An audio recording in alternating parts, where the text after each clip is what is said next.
السلام علیکم ناظرین، سیاست کا منظرنامہ کیا ہے؟ اس کے بارے میں کسی شاعر نے کہا تھا کہ میں آپ کو کیا حال بتاؤں، جو بے ڈھنگی چال کل تھی سو آج بھی ہے۔ تو ایک تو یہ صورتحال ہے، لیکن کچھ ایسے اطلاعات ہیں جو حوصلہ افزا نہیں ہیں، خاص طور پر بلوچستان کے نقطہ نظر سے۔ بلوچستان میں حال ہی میں ہمیں دہشت گردوں کے ایک حملے کا سامنا کرنا پڑا، جس پر ہمارے ایک کپتان اور کئی جوان شہید ہو گئے، اور اس کے علاوہ یہ جو لڑائی ہوئی پنجگور میں، اس کے اثرات شہر تک دکھائی دیے، اور اس کے اثرات کتنے، یعنی اس کا عوام کے جذبات اور موریل سے کیا تعلق ہے، اس کو آج ہم نے ایک رپورٹ پڑھی BBC پر، تو وہ رپورٹ حیران کن ہے، پریشان کر دینے والی ہے۔ اس میں انہوں نے عام لوگوں سے انٹرویوز کیے، اور عام لوگوں نے بتایا کہ اس سے پہلے انہوں نے جنگ کی خبریں اگر اخبار میں پڑھی ہوں تو پڑھی ہوں، یا ٹیلی ویژن پر دیکھی ہوں تو دیکھی ہوں، جنگ کو قریب سے دیکھنے کا تجربہ ان کا نہیں تھا۔ تو جب اس پنجگور حملے کو انہوں نے دیکھا اور کئی دن تک شہر کو بند کر دیا گیا اور لوگ اپنے گھروں سے نہ نکل سکے، اور جو تباہی ہے وہ FC ہیڈ کوارٹر سے نکل کر گلیوں، کوچوں اور بازاروں تک پہنچی، اور جو دھماکے ہوئے، ان سے جو چیزیں اڑیں ان لوگوں کے گھروں میں، بازاروں میں جا کے گریں، تو اس چیز نے لوگوں کو خوف زدہ کیا اور لوگ پریشان ہوئے۔ تو میں نے عرض کیا آپ سے کہ یہ وہ چیز ہے جس کا موریل سے تعلق ہوتا ہے، حوصلے سے تعلق ہوتا ہے۔ تو ایک اس کا منظرنامہ بلوچستان کا یہ ہے۔ بلوچستان کا دوسرا منظرنامہ پنجگور کے محل وقوع سے سمجھ میں آتا ہے۔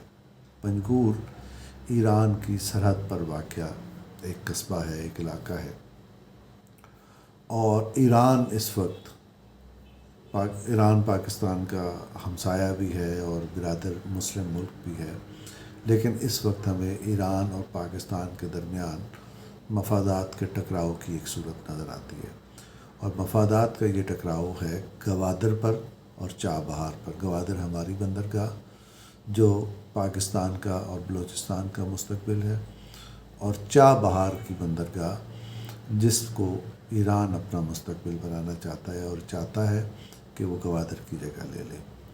اب یہ الگ بات ہے کہ جغرافیہ چابہار کو اس طرح سے سپورٹ نہیں کرتا جس طرح سے پاکستان کو کرتا ہے۔ جو گوادر ہے یہ افغانستان کے راستے پورے وسط ایشیا تک اس کو رسائی حاصل ہے، اس کا ہنٹرلینڈ یہ والا ہے۔ اس کے مقابلے میں گوادر چابہار کو یہ آسانی حاصل نہیں ہے۔ یہ ایران سے اگر یہ نکلیں تو زیادہ سے زیادہ آپ کو آذربائیجان کی طرف رسائی دیتا ہے، جس کا وسط ایشیا سے تعلق نہیں ہے، کاکیشیا سے تعلق ہے۔ تو اس طرح سے یہ ایک مختلف صورتحال ہے، جس کو اس کے باوجود کہ جغرافیہ چابہار کو سپورٹ نہیں کرتا، اس کے باوجود ایران اس کوشش میں ہے کہ وہ گوادر کے مقابلے میں اس کو جو اہمیت مل سکتی ہے چابہار کو، وہ مل جائے۔ اسی طرح اس کا جھکاؤ انڈیا کی طرف بھی نظر آتا ہے۔ لیکن کیا ایران ان سارے مفادات کے اس ٹکراؤ کے باوجود اور چابہار کی ڈیولپمنٹ کے لیے بھارت کی طرف امید کی نظر سے دیکھنے کے باوجود معاف کیجیے گا، اس کے باوجود کیا ایران پاکستان کے ساتھ کوئی عسکری تصادم چاہتا ہے؟ کیا پاکستان کے اندر وہ کوئی دہشت گردی کرا سکتا ہے؟ تو ہمارا حسن ظن بھی ہے، اور جو ہماری معلومات ہے ایران کے بارے میں وہ یہی ہے کہ ایسا نہیں ہو سکتا۔ تو پھر کیا ہو سکتا ہے؟ پھر یہ ہو سکتا ہے کہ کوئی اس کو اس سچویشن سے فائدہ اٹھانا چاہے، کوئی پراکسی بنانا چاہے، اور اس کے نتیجے میں وہ پاکستان اور ایران کو آمنے سامنے لا کھڑا کرے ایک تصادم کی صورت میں۔ تو وہ کون ہو سکتا ہے؟ وہ ذات شریف سوائے بھارت کے کسی اور ملک کی نہیں ہو سکتی۔ تو اس وقت جو ہمیں بلوچستان میں یہ ایک دھماکہ خیز صورتحال نظر آتی ہے، اس کا پس منظر یہ ہو سکتا ہے، اور اس میں بھارت پوری طرح ملوث ہو سکتا ہے۔ اور یہ ہم جانتے ہیں، یہ ہماری تاریخ ہے کہ جب کبھی پاکستان پہ مشکل وقت آیا، بھارت نے ہمیشہ اس سے فائدہ اٹھانے کی کوشش کی۔ یہ ہم مشرقی پاکستان میں بھی دیکھ چکے ہیں، یہ ہم کشمیر میں بھی دیکھ چکے ہیں، یہ ہم بلوچستان میں بھی دیکھ رہے ہیں، اور دیگر مواقع پر بھی ہم یہ دیکھ چکے ہیں۔ تو اس مرحلے پر بھارت کی یہ ارادے اور اس طرح کی انٹینشن خلاف واقعہ نہیں ہو سکتی۔ تو یہ ہوئی اس کا دوسرا پہلو۔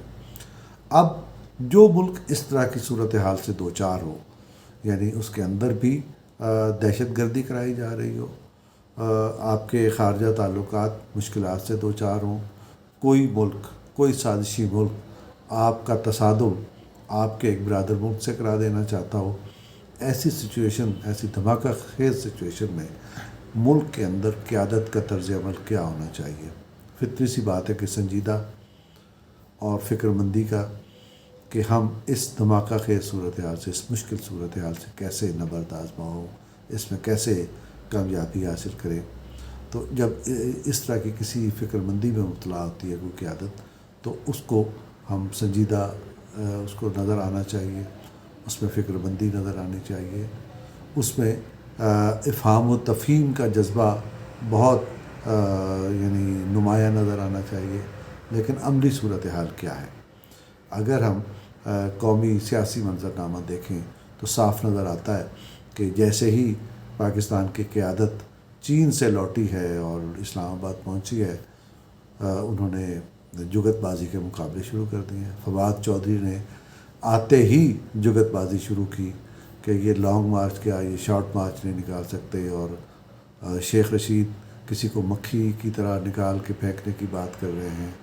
اسی طرح جو عمران خان ہے چیف ایگزیکٹو، عمران خان کو یہ فکر ہے کہ وہ یہ اپنی قوم پر اور پاکستان کے عوام پر اور اپوزیشن کو یہ بتا سکیں کہ ان کی ملاقاتیں چینی قیادت کے ساتھ آن لائن نہیں ہوئی، بالمشافہ ہوئی، وہ اس کی تصویریں ٹویٹ کر رہے ہیں۔ تو اس کے علاوہ کیا ہے؟ اس کے علاوہ ہمارے پاس خبر نہیں ہے، ذرائع ابلاغ کے پاس بھی خبر شاید نہیں ہے، لیکن ایک تاثر موجود ہے کہ حکومت اور فوج کے درمیان بھی ایک کشیدگی کی صورتحال ہے، اور اس میں ایکسٹینشن کی باتیں چل رہی ہیں، کچھ ادھر سے آفر کیا جا رہا ہے، ادھر سے کوئی مطالبہ کیا جا رہا ہوگا۔ تو ایک بے چینی کا یہ منظرنامہ ہے۔ اس بے چینی میں ایک اور فریق ہے، وہ حزب اختلاف کا ہے۔ حزب اختلاف ایک تو حکومت کے عتاب کا شکار ہے، قید و بند کا شکار ہے، عدالتوں میں پیش ہو رہی ہے۔ دوسرا، وہ اپنے آپ کو متحد کرنے کی کوششوں میں نظر آتی ہے، جس کا ایک مظاہرہ ہمیں لاہور میں نظر آیا، جس میں آصف علی زرداری، بلاول شہباز شریف سے، مریم سے، حمزہ سے اور ان لوگوں سے ملے ہیں، اور ہم محسوس کرتے ہیں اور خبریں ہیں کہ آنے والے چند دن اس سلسلے میں مزید گرم ہو سکتے ہیں، مزید ملاقاتیں ہوں گی، اور مزید ایسے پلان سامنے آئیں گے جن کی مدد سے حزب اختلاف حکومت کے لیے مشکلات پیدا کر سکے، حکومت کو گرایا جا سکے، عدم اعتماد آتا ہے، کیا ہوتا ہے۔ یہ ہے ہمارا سیاسی منظرنامہ۔ تو ناظرین، کہنے کا مطلب یہ ہے کہ جو ملک دہشت گردی کا شکار ہو، اور یہ دہشت گردی صرف بلوچستان میں نہیں ہے، ہمیں اپنے مغربی محاذ پہ بھی نظر آ رہی ہے۔ ابھی ٹی ٹی پی نے آج ہی ایک حملہ کیا ہے افغانستان کی سرزمین سے، جس میں ہمارے 5 جوان شہید ہو گئے ہیں۔ تو جو ملک اس قسم کی صورتحال سے دوچار ہو، وہاں اس قسم کی محلاتی سازشیں ہو رہی ہوں، تو کیا اس ملک کے عوام کا حوصلے کا کیا عالم ہوگا، ان کے موریل کا کیا عالم ہوگا۔ تو کہنے کا مطلب یہ ہے کہ یہ وہ منظر ہے، یہ وہ صورتحال ہے جو ہمیں ماضی میں مشرقی پاکستان میں دکھائی دیتی تھی۔ آج ہم گھوم پھر کے اسی سچویشن سے دوچار ہیں، اور کوئی ہمیں سنجیدگی سے پاکستان کے اندر اس صورتحال کو حل کرنے کے لیے فکر مند دکھائی نہیں دیتا، نہ حکومت نہ کوئی اور۔ ناظرین، اس دعا کے ساتھ کہ اللہ تعالی ہمارے حکمرانوں کو عقل سلیم عطا فرمائے، تاکہ وہ جو اس ملک کو چیلنجز درپیش ہیں ان سے نمٹنے کے لیے سنجیدگی سے کردار ادا کر سکیں۔ اللہ حافظ۔